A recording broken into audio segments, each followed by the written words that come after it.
Hello friends, मैं अनुपम किशोर एक बार फिर से आप सभी का अपने चैनल स्टडी विद अनुपम पर स्वागत करता हूँ। आई विश आप सब ठीक होंगे, अच्छे होंगे, स्वस्थ होंगे। ठीक है दोस्तों, इसके पहले वाले जो मैंने वीडियो अपलोड किया था उसमें मैंने श्री शिव मंगल सिंह सुमन जी के बारे में थोड़ा सा आपको बताया था। इसके साथ साथ कुछ पंक्तियों का मैंने आपको अर्थ बताया था। ठीक है, टॉपिक था हमारा उस दिन का हम पंछी उन्मुक्त गगन के। हम पंछी उन्मुक्त गगन के पिंजरबद्ध न गा पाएंगे, कनक तीलियों से टकराकर पुलकित पंख टूट जाएंगे। हम बहता जल पीने वाले मर जाएंगे भूखे प्यासे, कहीं भली है कटुक निबोरी कनक कटोरी की मैदा से। यहाँ तक हमारा हो चुका था। आगे की पंक्तियों को हम देख लेते हैं।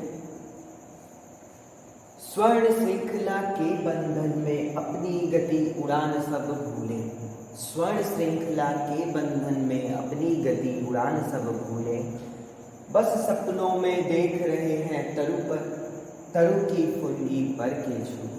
ठीक है, फिर से स्वर्ण श्रृंखला के बंधन में अपनी गति उड़ान सब भूले, बस सपनों में देख रहे हैं तरु पर की फुल्ली के झूले, तरु की फुल्ली पर के झूले।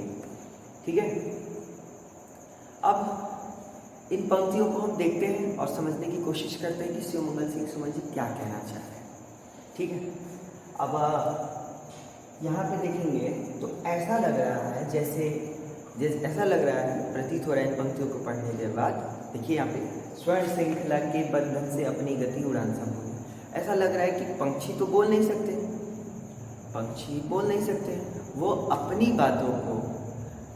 बातों को शिवमंगल सिंह सुमन जी को बता रहे हैं। और शिवमंगल सिंह सुमन जी क्या कर रहे हैं, वो पक्षियों के प्रतिनिधि के रूप में वो उनकी व्यथा, जो पक्षियों की व्यथा है, दुख है, करुणा भरी है उनके मन में, उनके जो भी कुछ इच्छाएं हैं वो सब व्यक्त कर रहे हैं अपनी लेखन क्षमता के दम पर। ठीक है, कवि कहना क्या चाह रहे हैं? कवि इन पंक्तियों के माध्यम से पंछियों की जो दुख है, दर्द है, ठीक है, जो उनके अरमान है, जो उनकी इच्छाएं हैं, उनको व्यक्त करने का काम कर रहे हैं। ठीक है, आइए देख लेते हैं जल्दी से। स्वर्ण श्रृंखला के बंधन में, इसके पहले मैंने आपको एक लाइन बताई थी, कनक कटोरी, और एक था कनक तीलियों से टकराकर। दोनों में कनक आ रहा था सोने का। तो आप कह रहे थे कि हम पंछी हैं, मेरे पास पंछी, हम उसको सोने की पिंजड़े में रखें, सोने की कटोरी में खाना खिलाएंगे तो वो बहुत सुखी रहेगा। क्या ऐसा हो सकता है? कभी नहीं। उस दिन मैंने बोल दिया था कि पराधीनता और स्वतंत्रता में अंतर है। ठीक है, हर व्यक्ति स्वतंत्र होकर जीना चाहता है, चाहे वो इंसान हो, चाहे वो जानवर हो, चाहे वो पशु पक्षी हो। सब लोग खुले दिल से, खुले अरमानों के साथ जीना चाहते हैं। लेकिन मनुष्य क्या है? मनुष्य एक निर्दयी प्राणी होता चला जा रहा है। ठीक है, लगातार पक्षियों, जीव जंतु, वनस्पतियों के साथ सिर्फ और सिर्फ ये अपनी लाभ के लिए सबको नाश करता चला जा रहा है, खत्म करता जा रहा है। तो इन मनुष्यों को अपनी दुख दर्द बताने वाला तो चाहिए ना। तो शिवमंगल सिंह सुमन जी वही काम कर रहे हैं। ये मूर्ख मानव जो तुम इन्हें छोटे छोटे पिंजड़े में रख रहे हो ना, देखो उनके कारण क्या हुआ है। देखिए, स्वर्ण श्रृंखला के बंधन में, यही जो स्वर्ण श्रृंखला के बंधन जो मुझे बांध के रखे हो ना, सोने की बेड़ियों में, सोने के पिंजड़े में जो बांध के रखे हो ना हमें, उसके कारण क्या हो गया है? उसके कारण हम लोग अपनी गति, अपनी उड़ान सब भूल चुके हैं। अर्थात पक्षियों को क्या आता है? उड़ना आता है। ठीक है, मानव को भगवान ने पंख नहीं दिया है, फिर भी वो हेलीकॉप्टर और एरोप्लेन की तरह उड़ता है। लेकिन जिसको भगवान ने पंख दिए उड़ने के लिए, अब उसको बांध के रख दिया। तो बांधने से क्या हुआ? स्वर्ण श्रृंखला के बंधन में अपनी गति उड़ान सब भूले। पक्षी अपना जो भी उनको उड़ने का सलीका आता था वो सब भूल चुके हैं। ठीक है, आगे देखते हैं। बस सपनों में देख रहे हैं, सपने देखते हैं, पक्षी सपने में देखते हैं। क्या देखते हैं? तरु की फुनगी, पर के झूले। फुनगी आप देखिए जो छोटे छोटे पेड़ पौधे होते हैं, पेड़ बड़े वाले, उनकी जो हल्की टहनियाँ होती हैं, ब्रांचेस होती हैं ना, जब हवा चलती है तो हिलती है, झूले का काम करेगी नहीं। और जो ब्रांचेस होंगी ट्रीज की हल्की हल्की, वो हिलती है तो झूले की तरह काम करेगी। अब उस पर पक्षी आके बैठेगा तो ये भी हिलेगा और ये भी मूव करेगा, दोनों झूले की तरह काम करेंगे ना, इस तरह से। ये क्या हो रहा है, यही कह रहा है कि ये जो झूलना, जो तुम मुझे स्वर्ण श्रृंखला में जो झूला बना के रखे हो, उस पर हम बैठ के उसमें झूलते हैं, वो हमें नहीं चाहिए। ठीक है, हमें क्या चाहिए, तरु, यानी तरु मतलब पेड़ होता है, ठीक है, इसकी फुनगी पर बैठकर जो हवा चलेगी, जो झूलने का अनुभव होगा, हमें वो सपने देख रहे हैं। वो तो अब क्या हो गए हैं, बस सपने रह गए हैं। ठीक है, क्लियर, एक बार फिर से करवा देता हूँ। स्वर्ण श्रृंखला के बंधन में अपनी गति उड़ान सब भूले, बस सपनों में देख रहे हैं तरु की फुनगी पर के झूले। ठीक है, सॉरी, फिर से। स्वर्ण श्रृंखला के बंधन में अपनी गति उड़ान सब भूले, बस सपनों में देख रहे हैं तरु की फुनगी पर के झूले। एक बार फिर से देख लीजिए। स्वर्ण श्रृंखला यानी जो सोने की बेड़ियों में मुझे बांध के रखे हो, उसके कारण हम लोग अपनी गति और उड़ान, जो भी हमारी लाइफ स्टाइल थी, उड़ना, चहचहाना, वो सब भूल चुके हैं। ठीक है, बस सपनों में देख रहे हैं। अब तो मात्र सपना रह गया है। उनका सपना क्या था कि तरु की फुनगी, यानी तरु यानी पेड़ की, वृक्ष पे डालियों पर बैठ के जब हवाएं चलेंगी मंद मंद, तो जो झूले की तरफ ब्रांचेस होंगी ना, उस पे जो हम बैठ के जो झूलने का हमारा सपना है, वो अब क्या हो गया, बस सपना ही रह गया। बस हम उसे सपने में ही महसूस कर रहे हैं। ठीक है, यही इसका अर्थ था। क्लियर है? तो कहने का मतलब ये है कि मनुष्य क्या कर रहा है, मनुष्य जो है वो पक्षियों के साथ, पक्षियों के साथ और वृक्षों के साथ भी, सबके साथ क्या कर रहा है, बहुत ही निर्दयतापूर्ण व्यवहार कर रहा है। ठीक है, मनोरंजन, तोता, मैना, कुछ और भी छोटे छोटे क्रीचर्स होते हैं, पक्षी, उनको बांध के रखता है, पिंजड़े में रखता है और उससे अपना मनोरंजन लेता है। तो क्या भाई, मैं मनुष्य से पूछना चाहता हूँ, मैं यानी शिवमंगल सिंह सुमन जी कह रहे हैं कि हे मनुष्य, क्या तुम्हारे पास मनोरंजन के साधन के रूप में कोई और चीज़ नहीं है? क्या तुम्हारी इन भौतिक संसाधनों को पूरा करने के लिए, तुम्हारे मनोरंजकता को पूरा करने के लिए क्या सिर्फ पक्षी ही, पशु पक्षी के ऊपर जो अत्याचार कर रहे हो वही तुम्हारे लिए सही है? एक पिंजड़े में बांध कर जो उसकी चहचहाना है, उसकी आवाज़ सुना तो उसको पिंजड़े में बांध दे रहा हो, ये कहाँ तक का न्याय है? अर्थात ये न्याय उचित नहीं है। इसलिए कविवर कहना चाह रहे हैं, हे मनुष्य, पंछियों को खुले होकर उड़ने दो। ठीक है, उनके अरमानों को, उनके सपनों को नष्ट करने का हक न तो आपको है, न तो किसी और प्राणी को हो सकता है। ठीक है, धन्यवाद। आगे की पंक्तियों को हम लोग लेते हैं। ठीक है, तब से मैं हट जा रहा हूँ, अपनी स्क्रीनशॉट ले लीजिए।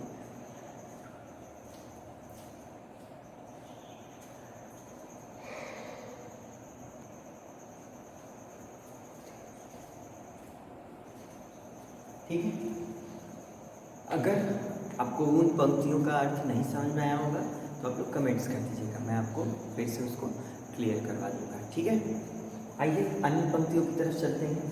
कह रहा है कि अब देखिए यहाँ पे अरमान, सीधी सीधी बात करेंगे, अरमान आ गया, इनकी अभिलाषा, इच्छाएं फिर से। ठीक है, क्या अरमान था?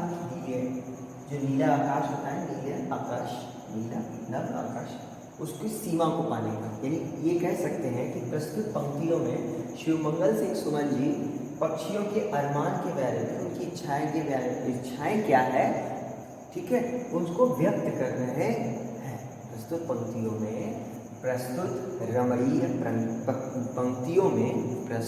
रमणीय अद्वितीय पंक्तियों में शिवमंगल सिंह सुमन जी पक्षियों के अरमान, पक्षियों की जो इच्छाएं हैं, पुनः उनका वर्णन कर रहे हैं कि वो क्या क्या करना चाह रहे थे और कहाँ तक पहुंचना चाह रहे थे। क्लियर? आइए आगे आते हैं। ठीक है, आगे आते हैं। क्या था? ऐसे थे अरमान की उड़ते नीले नभ की सीमा पाने, ऐसे थे अरमान की उड़ते नीले नभ की सीमा पाने, लाल किरण सी चोच खोल, लाल किरण सी चोच खोल, चुपते तारक अनार की तरह। क्या कह रहा है? ऐसे थे अरमान की उड़ते नीले नभ की सीमा पाने, लाल किरण सी चोच खोल, चुपते तारक अनार के दाने। अब देखिए यहाँ पे समझिए, एकदम सिंपल सा है। पक्षी क्या कह रहा है? पक्षी कह रहा है कि ऐसे हमारे अरमान थे, ऐसे हमारी इच्छाएं थी क्या करने की, कि उड़ते। ठीक है, जब पक्षी छोटा बच्चा था तो वो सोचता था कि मैं जब बड़ा होऊंगा तो नीले नभ की सीमा पाने, नीला आकाश पेड़ के डालियों पर बैठकर, घोंसले में बैठकर देखता था दूर तक, तो उसको ये आकाश बहुत दूर तक दिखाई देता था, इसकी सीमा हद नहीं थी। तो वो कहता था कि जब मैं बड़ा हो जाऊंगा तो उस नीले नभ की सीमा को पाने के लिए, उस नीले नभ की सीमा को पाने के लिए अपने पंखों, अपनी रोमांच से, उत्साह से परिपूर्ण पंखों के साथ उस सीमा को प्राप्त करने की उड़ान भरते हैं। क्लियर है? ऐसे थे अरमान की उड़ते नीले नभ की सीमा पाए, कि हमारी इच्छाएं थी कि जब हम बड़े हो जाएंगे, जो हमारे मजबूत उत्साहपूर्ण जो हमारे पंख हैं जब ग्रो कर जाएंगे, वेल डेवलप हो जाएंगे, बढ़ जाएंगे, तो हम उड़ेंगे। अब कहाँ तक उड़ेंगे? जहाँ तक ये नीले नभ की सीमा समाप्त हो रही है, हम उस छोर तक जाएंगे। क्लियर? आगे आते हैं। लाल किरण सी चोच खोल।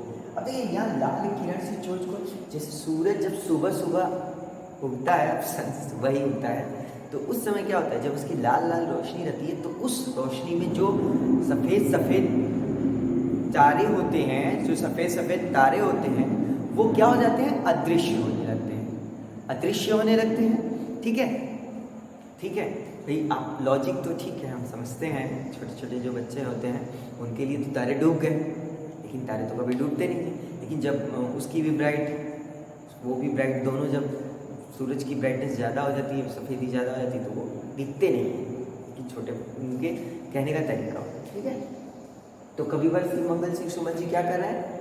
कविवर शिव मंगल सिंह सुमन जी क्या कह रहे हैं? कह रहे हैं कि ये जो लाल किरण सी चोच खोल, यानी कि यहाँ पे सूरज की तुलना की थी, जैसे सूरज उगता है तो सभी तारे गायब हो जाते हैं, यानी सूरज जो है वो तारों को चुग लेता है। ठीक उसी तरह पक्षी क्या कर रहा है कि हम भी अपनी लाल चोच को खोलेंगे और जो तारक रूपी अनार के दाने, यानी उनका जो भोजन है, हम उनको चुग लेंगे। ठीक है ना?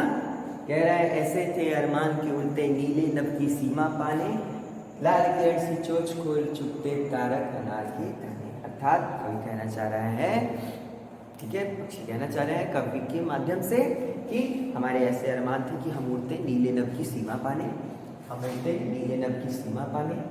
ठीक है, और सूरज की तरह हम भी अपनी लाल चोच खोलकर और चुगते तारक अनार के दाने, और जो हमारा भोजन है, जो हमारे दाने जहाँ भी कहीं है, सबको खाते हैं। ठीक है, इसीलिए आपने इस पहली पंक्तियों में देखा होगा कि कहीं हम बहता जल पीने वाले है ना, तो बहता जल कहाँ है भाई?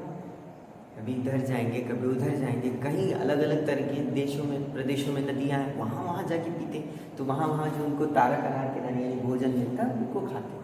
ठीक है, तो यानी कि कोई पक्षी कह रहा है कि भाई तुम, कोई लिमिटेशन नहीं है हमारे लिए। ठीक है, हमारे लिए कोई लिमिटेशन, कोई बाउंडेशन नहीं थी, लेकिन आप मनुष्यों ने क्या किया हमारे साथ? हमारे सभी जो अरमान थे, इच्छाएँ थी, उनको सब कुछ बर्बाद कर दिया। ठीक है, ठीक इसी तरह से कुछ ऐसा नहीं हो रहा है, जैसे हाथी को, जो बहुत शक्तिशाली होता है, उसके पैर में एक पतला सा महावत जो होता है बेड़ी बांध देता है, तो हाथी को हमेशा लगता है कि मैं वो कुछ नहीं कर पाऊंगा। ठीक ऐसे ही पक्षी भी क्या कर रहे हैं, जैसे लग रहा है उनको पास पिंजड़े में डाल दिया गया है, वो सोच रहे कुछ नहीं कर पा रहे। ठीक है, बांध दिया गया है। ठीक है, ठीक उसी बात कि बढ़ने तो देना चाहते हैं पर उतना भी नहीं। ठीक है, तो भाई ये क्या है? ये है किसी भी जीव जंतु का आप पराधीन करोगे, गुलाम बना के रखोगे, तो इससे आपका भला नहीं हो सकता। आज जो मानव इतना परेशान है, विचलित है, मुझे तो लगता है कहीं ना कहीं यही सब उनके दुख और दर्द के कारण है। जो पशु पक्षियों द्वारा उसने जो कमाया है, जो दुख दर्द पशु पक्षियों द्वारा उसने मानव ने कमाया है, उसी को वो भोग रहा है। तो हे मनुष्य, अभी भी समय है, संभल जाओ और इन्हें खुल के जीने दो, ठीक है। ऐसी शिवमंगल सिंह जी कामना कर रहे हैं, ठीक है। धन्यवाद दोस्तों। अगर ये वीडियो आपको पसंद आए तो लाइक करिएगा, ठीक है, और सब्सक्राइब कर लीजिएगा। और सभी लोग का एक बार फिर से धन्यवाद जिन्होंने चैनल को सब्सक्राइब किया, लाइक किया, शेयर किया। ऐसे ही आप सब बने रहे हमारे साथ। मिलते हैं नेक्स्ट वीडियो में, तब तक के लिए धन्यवाद। आप स्क्रीनशॉट ले लें तब से।